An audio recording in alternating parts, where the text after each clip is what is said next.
those have weakened, and we're now going to get a beautiful day ahead of us. You'll see the storms that pass through, once again, the northern end of the coastal bend. So Mathis, Beeville, Sinton, Rockport, I don't think the rain really made it into Ingleside or even Rockport. It went just north of Rockport and just south of Seadrift. And so regardless, we saw a thunderstorm pass through. It did produce a lot of lightning. I made a post on Facebook that said at one point in time there were 222 lightning strikes associated with this storm.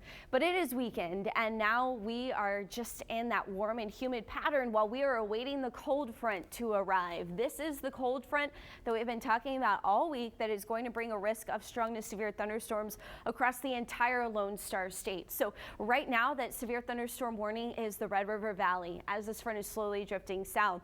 The front, I think, is on a slower trend based on where the front is still set up right now. It's a little bit behind what the model data was showing through the morning while I was forecasting. So I think the slower model may wind up being right, but I do think we will see some storms later on tonight. Right now we're looking toward North Beach as we're starting to see the skies kind of trying to clear, but we're still very humid down at the surface this morning.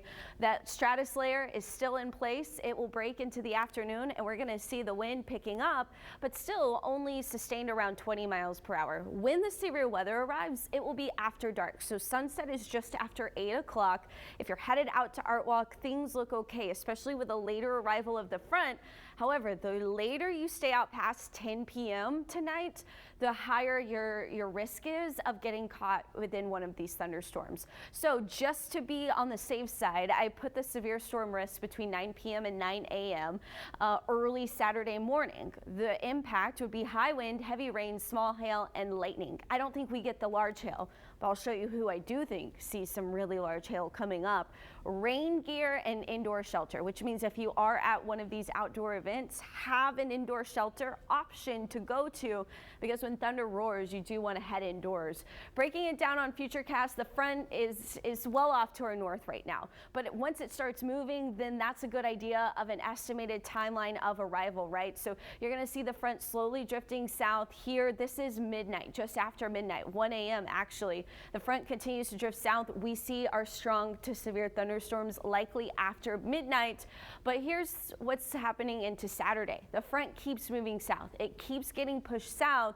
We see conditions clearing up, and we are trending much drier during the day on Saturday and Sunday even. So the next 3 days, I'm highlighting with a weather impact alert Saturday morning, more so midnight through 9 a.m.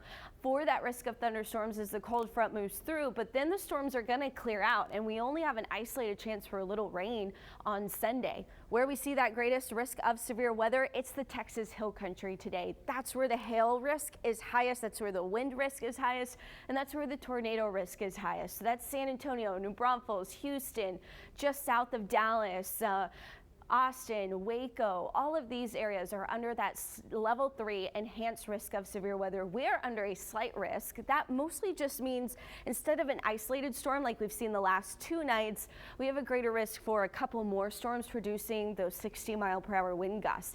And this Saturday, the storm threat is marginal, which is low, but it shifts south. And I think it's going to impact Brownsville more than it's going to impact us. And then Texas, look at this. We are not dealing with severe weather whatsoever on Sunday. So Sunday is going to be the better outdoor travel day, outdoor activity day, but really Saturday is going to be great as well, unless you're headed toward the valley for Saturday. So here's the timeline. This is 6 p.m. I think it's the slower timeline. I think this one is a little bit fast, but what you see is the storms passing through the coastal bend and clearing out. This is noon on Saturday.